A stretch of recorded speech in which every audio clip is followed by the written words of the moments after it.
hope you're ready because this is going to be a very long video. Welcome back to my channel, or welcome if this is your first time. My name is Francis and I do YouTube videos. Now it seems like I do them less frequently than I did before, but it gives me time to prepare to live my life, my real life. I'm not living on social media, sorry.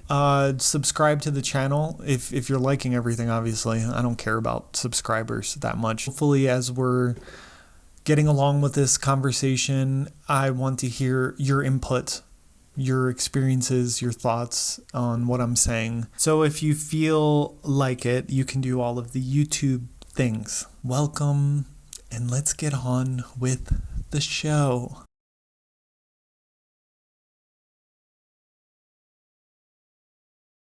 So, put yourself in a position where you have two choices in front of you. On the one side, you have the idea that the nasty, touchy is a mortal sin and worthy of hell if left unforgiven. It's gravely disordered because God created those organs for a purpose, which is procreation. Bing, bang, bong.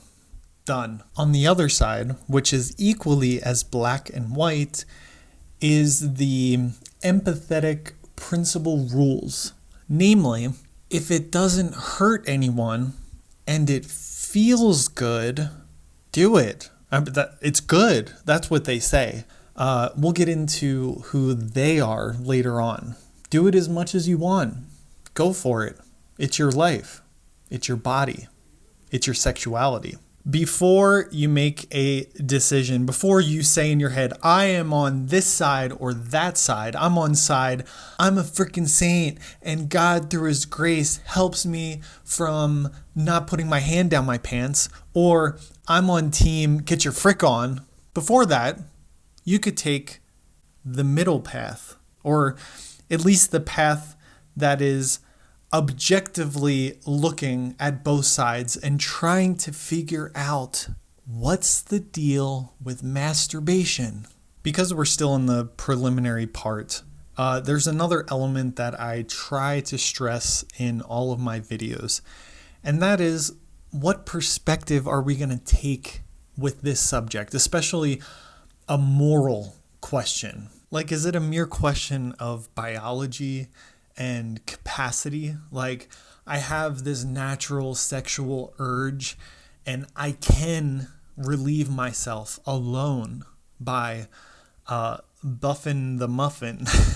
I actually went through a list of all of the ways you can like all the colloquial phrases for masturbation, and some of them I've never heard before, but I'm going to use them in this video, so get ready.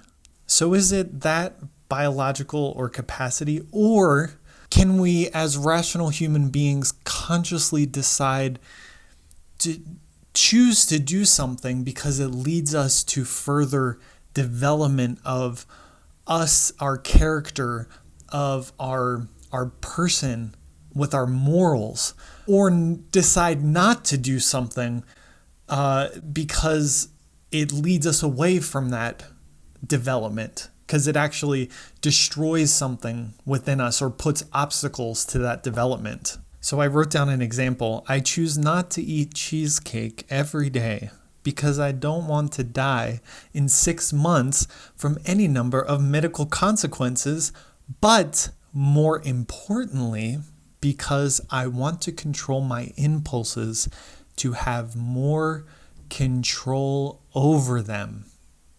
For example, if we merely stay on the level of biology and capacity, then of course, why not do anything? Why not follow our impulses? Following that empathetic principle of not hurting anyone, of course, masturbation becomes nothing different than any other bodily function. And it's interesting because Christians will say that they don't stay on just that natural level. They do go deeper. Well, from my experience, many Christians avoid the topic altogether. They say this exists. Maybe they talk about it in these terms. At the most, they say this exists. It goes against what God wants us to do because of our nature, whatever, like I said in the beginning. Therefore, don't do it. And I, as a former, if you didn't know, hello, I was a former Catholic priest. And I can't tell you how many people engage in masturbation every single week. So many people, but no one talks about it. I will say that the way that I was treated in the confessional and the ways that other people have told me from priests, I'm sure it's the same with pastors when you have a session with them talking about whatever. There were these core ideas to someone who committed the act of masturbation, that they were weak-willed, that they were acting more animalistic than rational, that they were obviously going against God and therefore condemning themselves to hell if they were following these impulses and not repenting of them. I do want to say that in the seminary, we did study the subject of masturbation. Actually, we went through many sins that are related to sex and sexuality. It was actually a big chunk of what we learned in the seminary. And it always surprised me how many of the seminarians or even the priests, they are able to talk about it in such an abstract way and make easy arguments. But when dealing with someone who is dealing with this sin, it's like they don't know what to say. It's a subject that's full of shame and guilt, and it's easier to just suck it up as a priest or pastor, suck it up as much as possible, blurt out whatever advice that you were told to give to people, and then move on.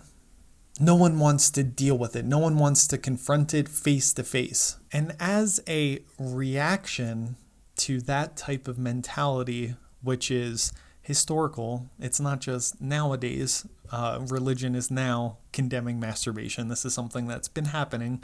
This whole modern psychological approach is condoning everything, to be a judge-free zone, to not really help the person figure out what will truly satisfy them or truly make them happy, but more allowing their impulses to flower. And of course, at the same time, attacking very harshly the fundamentalist views, as we shall see. So let's start this extremely tedious journey that has left me thinking about masturbation more now than I ever have in my entire life. And you're welcome for taking the brunt of it.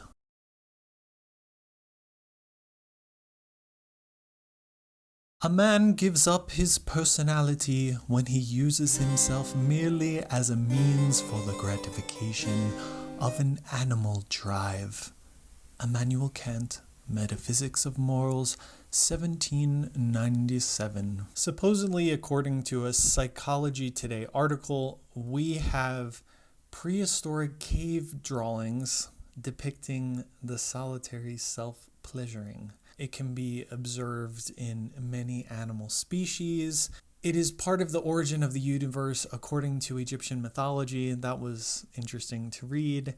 In some traditional cultures, it is the rite of passage into manhood, although some groups are completely ignorant of the concept, like in the Congo Basin. It was considered normal in ancient Greece, although it was highly important to focus on being potent to continue the family line.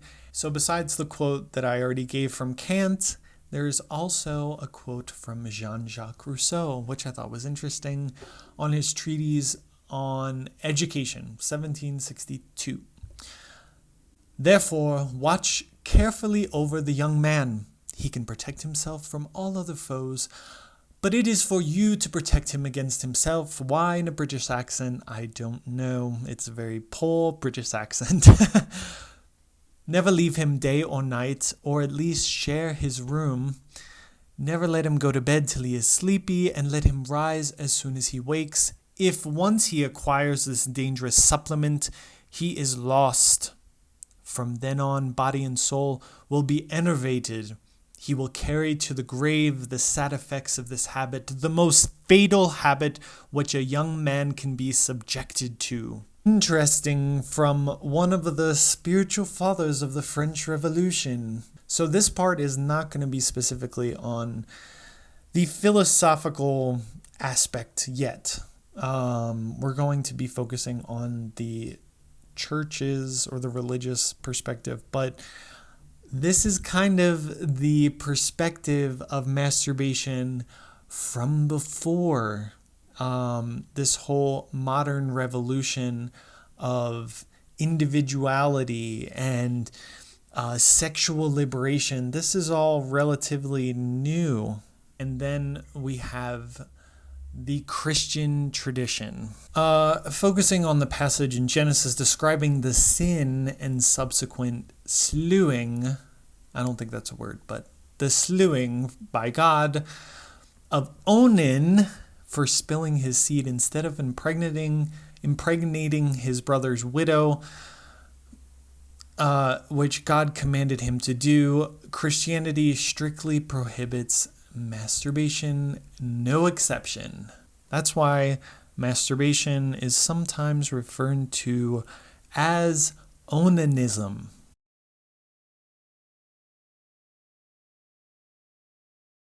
So I already mentioned in the intro the Catholic perspective. Man, woman, of course, come together in holy matrimony. They have sex.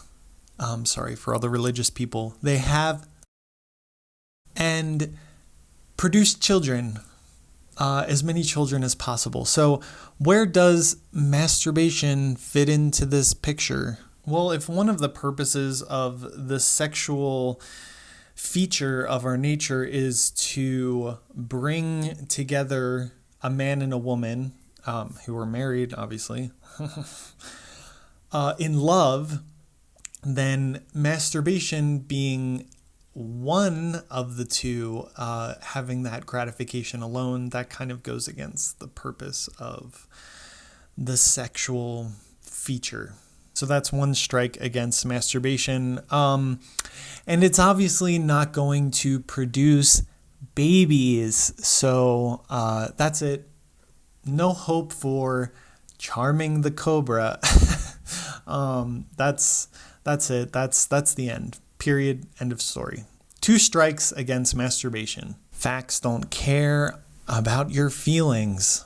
Ben Shapiro. That's how some people think, and that's how I thought. Masturbation is a mortal sin coming from lust because it goes against how God created our nature. God made the wanky for the hanky-panky. Okay, I'm done. So as I said before, the subject of masturbation doesn't come up very often in the life of people in religion. The priests and pastors, I studied it in the seminary. I'm sure the pastors must touch the subject. But besides that, the only real time that a normal Christian Catholic is going to talk about it or even blurt out that word is probably in confession or when talking with the priest or pastor. That's it.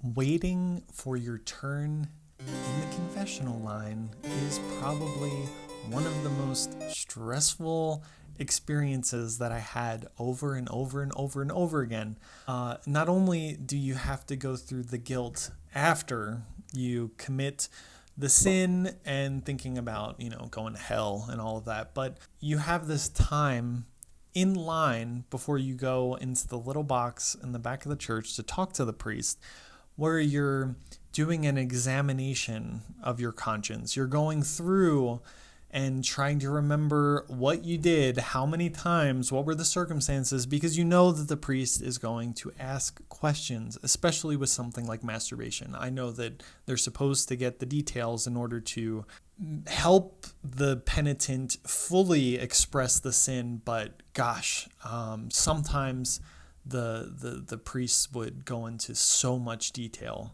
But it is truly humiliating. But remember, as we were taught, humiliation is a good thing because it brings you back down to the level that you are. There is an expectation to always do and be better Christians. After each confession, there is this idea that in order to receive the forgiveness of God, you have to make a firm purpose of amendment to do better, to be better, and of course be closer to God so that God can help you do that, because you can't be better on your own. But you have to be firmly committed. You have to plan your attack. What are you going to do when the temptation comes again? Because we all know from experience that just because you said sorry, just because you said you weren't going to do something, the idea is going to come back. The temptation is going to come back. So what are you going to do to say no, to resist it? And then you go through this whole conversation and game plan, and you feel like, yeah, maybe God will help me this week. And then you leave a few days later, a few hours later, and you stumble and fall. You didn't follow the plan. And then you have to go back to confession to the same priest and tell them how much you failed. But it's all a way to humble us, to remind us that we are nothing in front of God. Well, it's also very psychologically damaging. Sorry, this is me going off script. I guess I have a lot of thoughts about this subject. Let's get back to my notes. Those who indulge in this solitary, self-pleasing act on a regular basis, who come back asking for forgiveness week after week after week, are said to have created a bad habit, a vice. This is where we touch on an idea that might not be the same for everyone, which is fine. The priest or the pastor, especially, I'm talking from the perspective of priest. So whenever I say priest, you can see if that applies to the pastor part, because that's not my experience. My experience is the priest part. We were taught to treat the person, or at least see if the person has become an addict. So if it becomes compulsive, like they can't not do it, then there's no way to forgive them. They have to show that in some way they're still in control of what they're doing. And that becomes another kind of game. Like, okay, what am I going to do this week in order to show the priest that I have tried?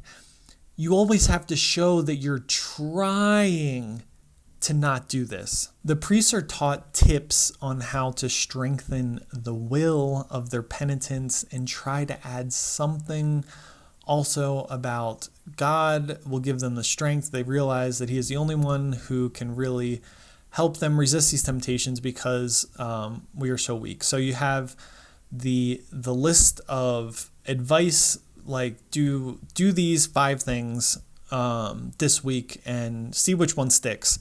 But don't forget that it's only God that's going to help you. So make sure to pray too. This idea of addiction is very blurry within Catholicism, at least. Like this compulsory action where the person can't really control themselves. It's like, how much of you and your will was in that action. Let's try to determine if you really had control over it, if you're really trying, or if you're just doing it without even thinking, without recognizing what you're doing, which I think is so rare. especially when you're constantly being pounded with the idea that this is a horrible action and you're going to go to hell. But people who are really addicted to masturbation or anything, it's going to affect their daily life. They're going to not be able to function as a human being in their personal life, in their social life, whatever, in their families, relationships. They're not going to be able to function. They're going to be constantly obsessed with this idea, and they're not going to be able to say no. They're always going to be looking. Look at someone who's like addicted to smoking. I was a smoker. You're constantly thinking like, okay, I have to be in this room, in this building, in this meeting for 30 minutes so I can have a cigarette before. That means I have to leave 5 minutes early, and then hopefully I can make the meeting, and then I can go immediately outside, have another. You're constantly like, it's almost like taking over what you're doing. And if it gets to the point where you're neglecting essential aspects of your life just to jack off or whatever, then that's something serious. But when you have this obsession within religion concerning masturbation, it does become a consuming force in your life, but it becomes a manageable obsession, something that is secret, that no one really knows about, but it profoundly affects your life, and it changes your mood, your personality, your wants, your drives. It becomes the source of your depression. It becomes the source of your happiness. It becomes, because of this approach in religion, in the practical aspect, it does become something that affects your whole life, but not in the way of an addiction necessarily. More of a subject that you constantly obsess over because you don't like it. You don't want it in your life. It's like a virus or something. You want it out. Oh, I can't even tell you how many stories I have of people who have come into confession, and they're fathers of families, they're dating someone, they're in high school, middle school, whatever, and they just are so, they feel so lost in their life, depressed, anxious, because of this one action. Maybe they're doing the best. Maybe they're a really good father who supports their family, who goes and works and, whatever, maybe they're a good person, but because of this almost silent obsession with masturbation, these people are broken on the inside. I'm sure that people's whole lives were altered. Maybe even their personalities were formed because of this one action. So if it's as serious as the church says and how much emphasis they put upon it, the pressure that they put on people's lives, it better be true. It better be true. Or so many people have just been effed over by that, and no one is talking about it. Welcome to my channel, the place where we talk about the most uncomfortable things. Oh, and it always made me sick in my stomach to hear the priests from the pulpit talking about things, of course, in a general way. They'll never say masturbation, from the pulpit, but just saying things in a way. And it's like, I'm looking at them like, excuse me, I know what you do. How can you sit up there and talk to the people like that? Like, whatever. They're putting on Christ. They're becoming another Christ. It's not really them talking. They're just an instrument, right? Right. I would love to hear what the priests or the pastors told you about your dirty little secret.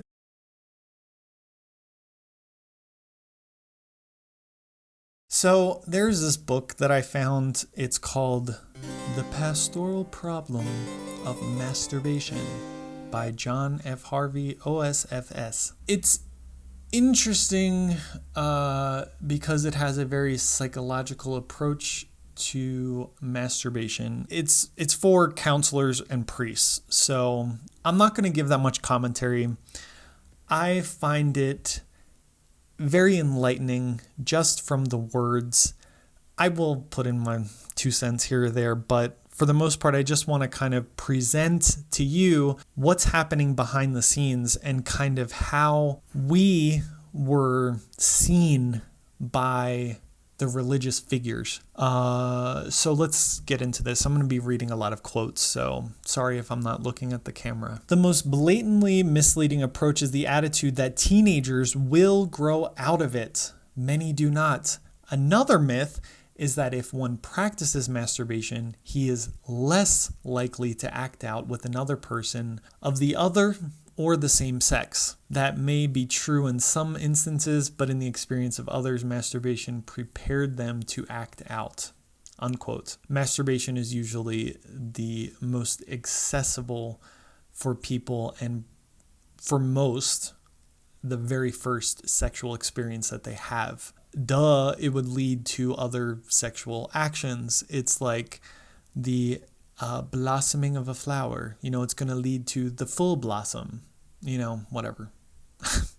You know what I mean. Quote, "It seems, however, that the correct attitude is to treat habitual and compulsive masturbation as problems open to solution, provided the person follows a spiritual program." So here we have that kind of idea of addiction that I was talking about before. We're talking about compulsive masturbation, which means you can't really say no, but open to a solution provided the person follows it. It can be changed. So it's like, are we talking about an addict or not? Someone who needs real medical help or not? Confusing, blurred. And then spiritual program. Spiritual. Remember that. Here we go.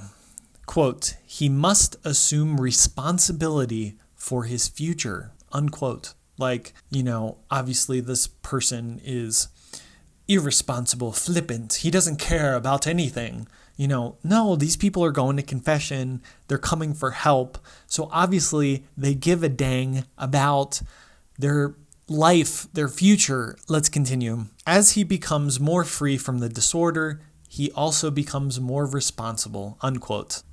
They need to know the morality of masturbation and the psychological factors which often impede their exercise of free will. It is my opinion, and that of other confessors, that many teenage boys do not go to Holy Communion on Sundays because they feel that they cannot overcome the habit. Unquote. Comment down below if any of this sticks out or if you have more to add.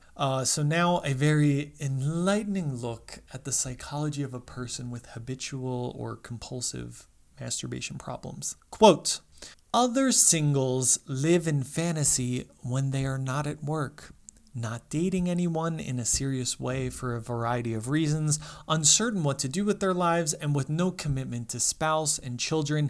They frequently take refuge in various forms of fantasy like romantic novels, sexy magazines, erotic films, frequenting of bars between Friday and Sunday nights, and the like. They are very busy with many acquaintances and very lonely. Their tendency to masturbate often crosses the line into genital intercourse whenever the opportunity arises. In short, they have made an idol out of sex. Were you, as guide, to remind them of their loneliness, they would deny they are such, pointing to their many friends, he puts. They have the pleasures of sexual activity without responsibility. The image given to these masturbators is a very gloomy and pathetic one. People lost in a false reality. They don't have their feet on the ground, living a very superficial life, going from one external stimuli to the next, trying to maintain a certain high on life attitude. That's the masturbator. And the interesting thing is, we do see people like that in our lives, people who really need help. Why? Why do they need help? Is masturbation the problem? Looking at his examples, it would seem like masturbation is not the core issue. It seems like maybe this directionless attitude, that, let's look at the issue with that. Masturbation isn't the cause of that. But when we're dealing with someone with all of these issues, masturbation, he says, is like the fruit of it. When for me, it seems like on the level of priority, it seems like masturbation is way down on the list. But as always, because this is a book about masturbation, the goal is not to focus on all of those things. Maybe for a moment, but the ultimate goal is get rid of that horrible action, masturbation.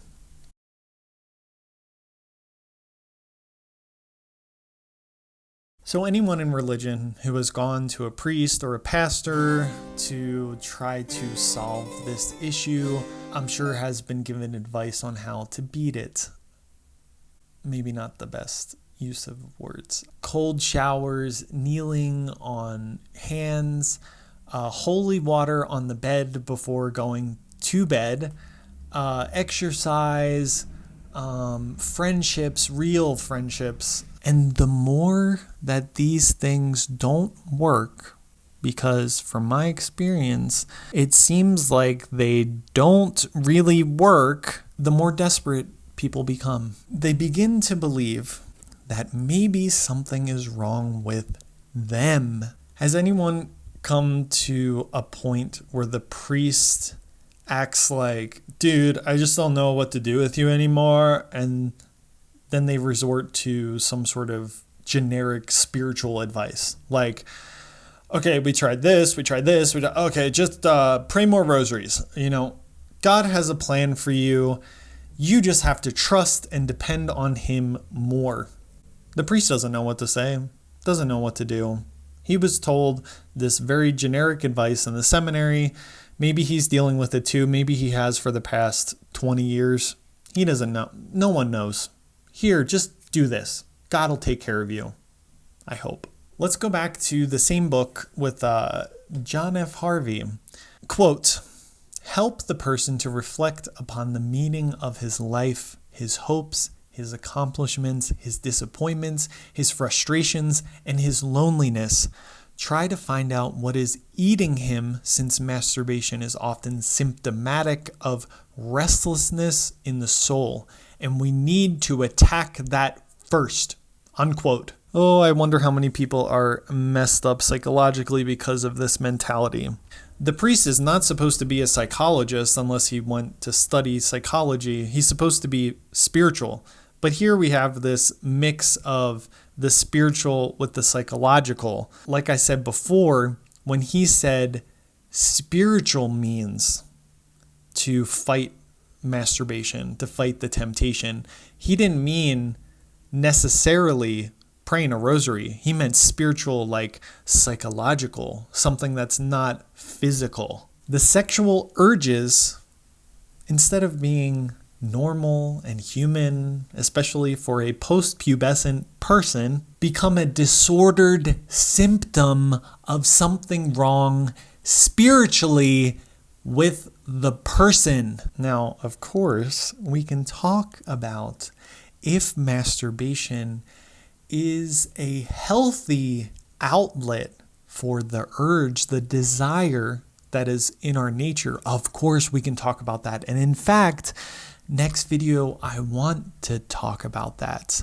I can't imagine the conversation getting that far in a religious context. It's no, end of story, bye-bye. But this is the sort of mental training that happens within somebody, and they begin to feel repulsed from those sexual feelings. Like, I have the urge, and then there's this horrible thing that happens. It's better for me to cut it at the root, which brings me to a very interesting story. So I know this is an extreme case, and it's not something that was very common or common at all. But it just goes to show you, when you push somebody to their limits, they will do extreme actions. There was a seminarian at some point before my time. I wasn't there. And I was told in very vague terms, was dealing with some sort of solitary sexual sin. I wonder what that was. But he decided one day to circumcise himself. He thought that by circumcising himself in his room, he would be preventing himself from masturbating. Quote, "If he is drifting, provide him with a spiritual plan of life." Unquote.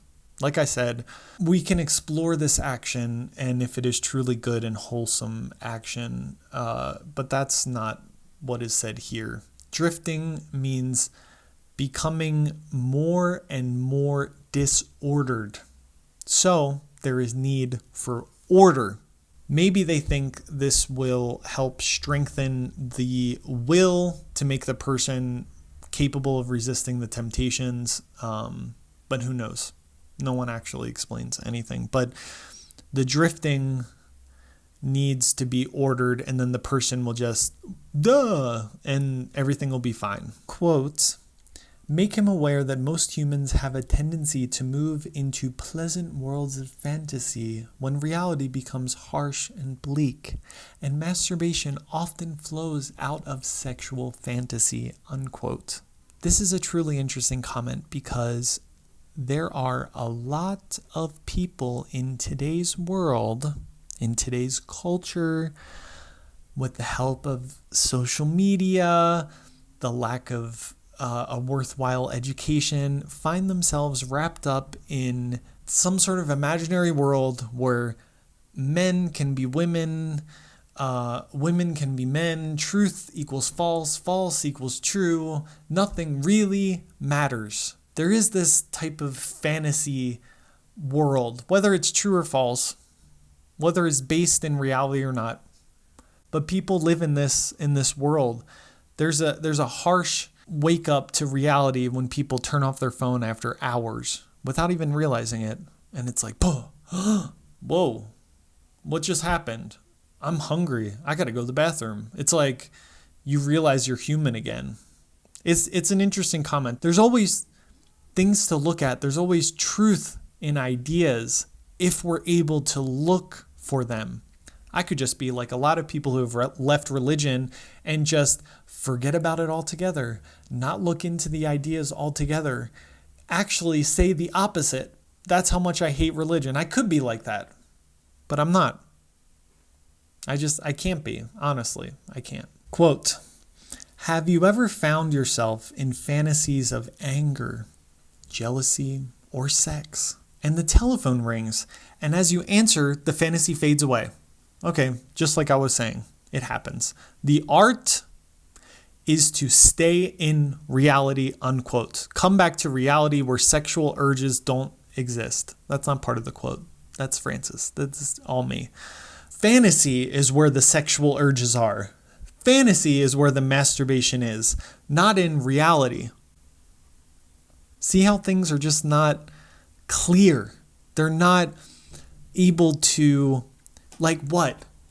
I don't want to have sex in reality. It's only when I'm in my fantasy world. Quote, "Besides sharing your difficulty with a spiritual director, try to find a support group like Sexaholics Anonymous.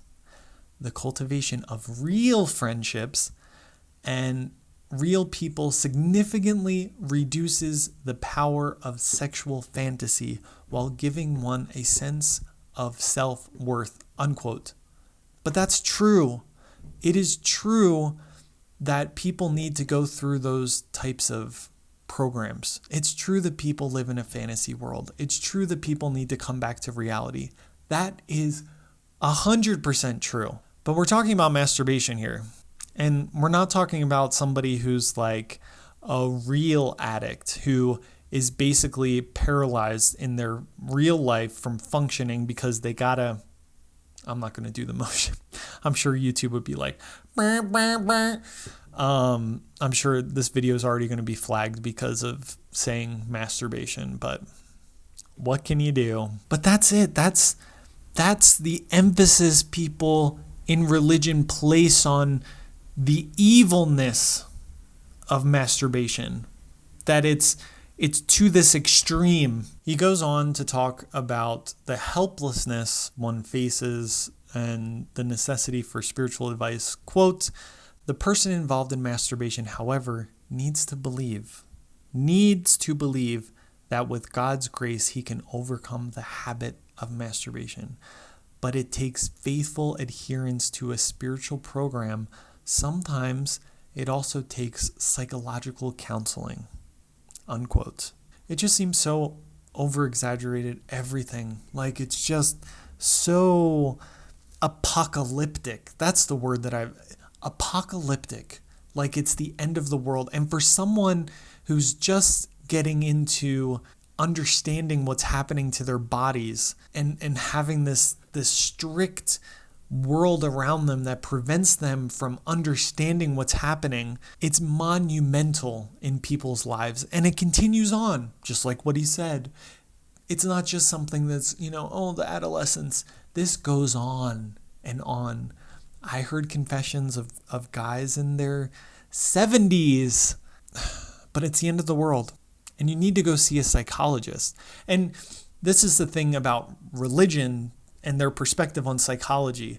It's not just a normal thing that you go to and, no, it's only when you seriously need help. You are touching yourself too much. And this is something so serious that you have to go to a psychologist. And if you're, in some sort of family, if you're a child or if you're a parent, you got to explain to the people around you why you're going to go see a psychologist. And they're going to look at you like, you want to see a psychologist? That's interesting. I wonder what's happening. It's masturbation, honey.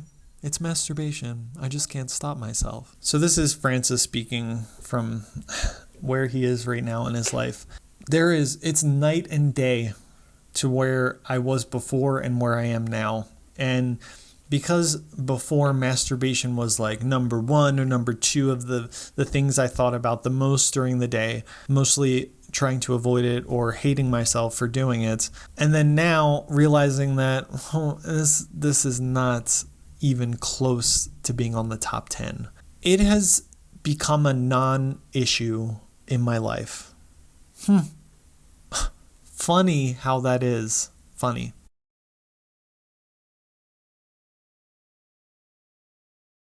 Looking around the world, it is clear that there has been, for the past few hundred years, a shift in the mentality from a more collective to individual, at least in the West. Now, there is this tendency in the progressive element of our culture that is trying to erase the individual and talk in more collective terms, which I find interesting. There are so many parallels between the mentality inside the church, inside religion, and outside. And I don't think they realize what they're doing. Hear me out. Inside the church, there is this idea of original sin, the sin of Adam and Eve that every human being is infected, tainted with just by being born. Nothing that they personally did to earn that. And we look at those progressive elements and they talk about something like, if you're a white male, then you, by your very birth, have participated in the horrendous actions of white people from the past without your action or your free will coming into it. Just the fact that you exist. I'd love to talk about that now, but I'll leave it till a different video. But for the most part, there is this common trend of individualism. It's my body, my choice. You know what I mean? But let's get back to masturbation, please. Here's a question. What do you think is the primary unit of sex and sexuality?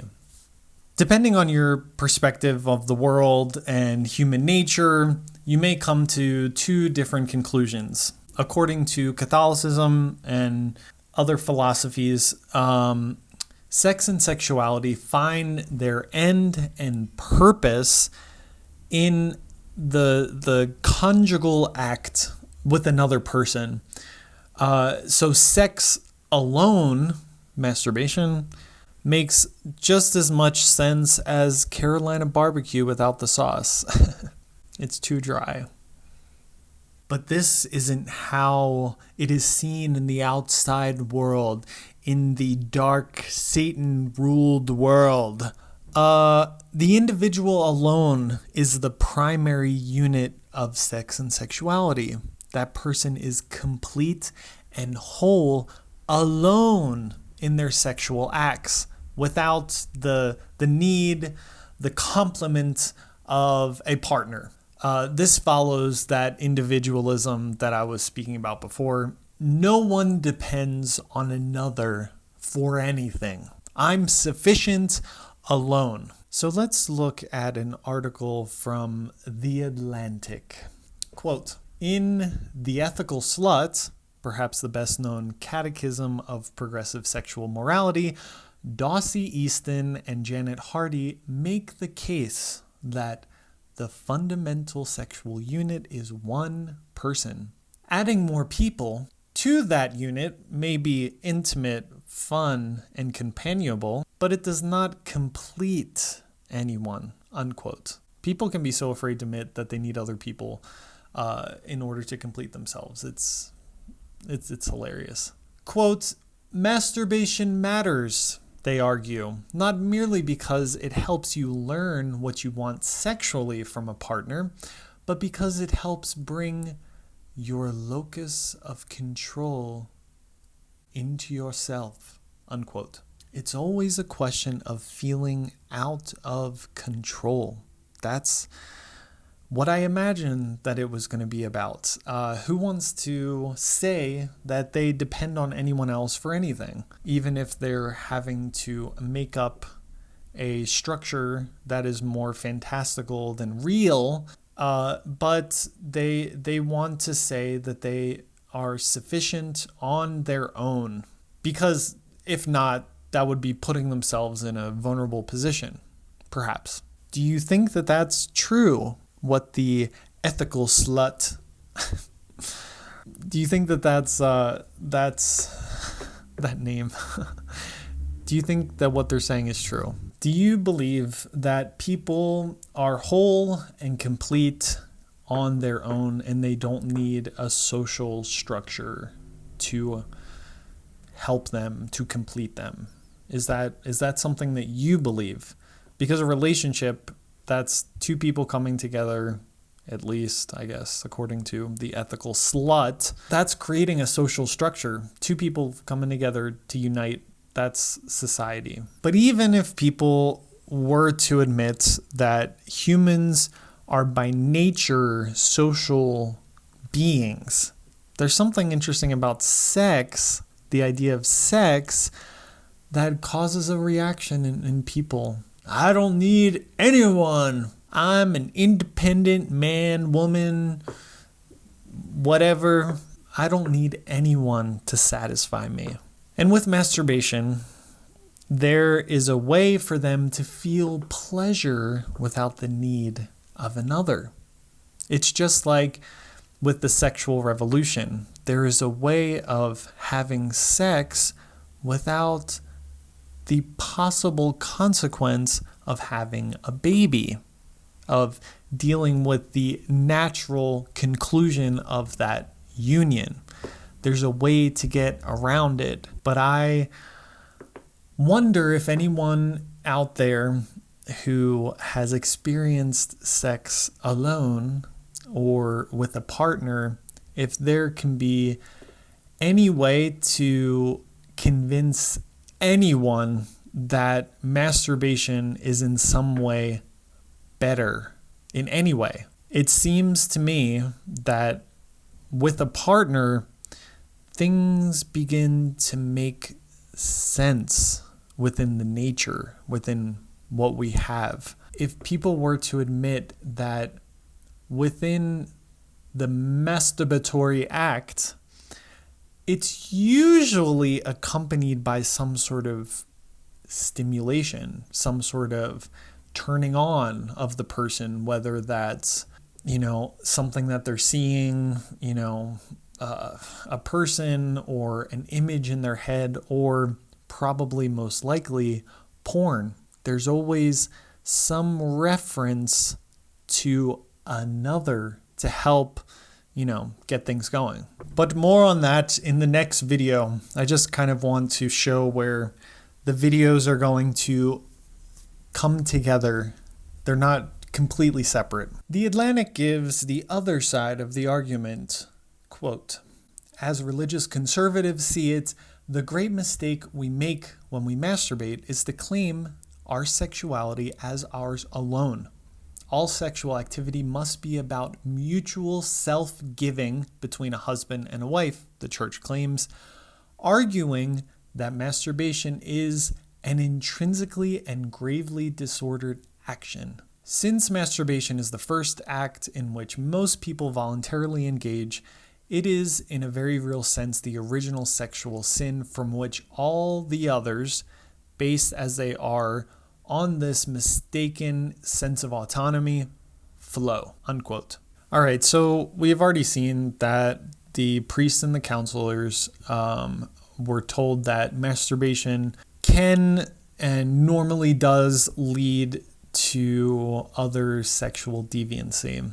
But what about the first part of that quote? That sex is based on mutual self-giving. Up until now, I think this is probably the first positive argument against masturbation. We've been seeing the Catholic perspective showing that masturbation is selfish, it's based on loneliness, living in a fantastical world, separate from reality. Now we are seeing the idea of sex and sexual pleasure as it should be experienced. Like the context, the proper context of it. It isn't just about the individual pleasure, as the ethical slut would probably say, but about giving oneself to another and experiencing the mutual pleasure together. If you're a Catholic, then it makes sense that masturbation really is very selfish, especially for someone who's married and who has vowed to give themselves to their partner.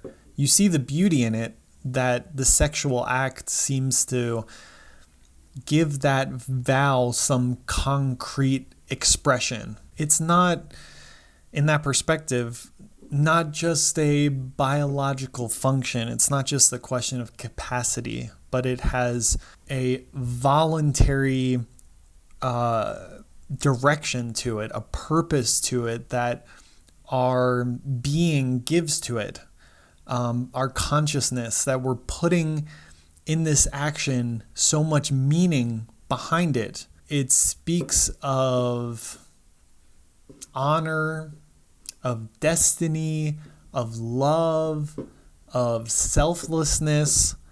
It becomes rather poetic and romantic than something just biological, like going to the bathroom, number one or two, or ejaculating. It's all the same thing. But this, it's like, oh no, this perspective gives it a much more meaningful purpose. Add your comment down below, because I wasn't able to cover everything that I wanted to in this video. I can't. I have to give it in bite-sized pieces because this is a huge topic and there's a lot of things to talk about. And it's exhausting. So join me for part 2 on our journey to discover the truth about masturbation. See you next time. Bye.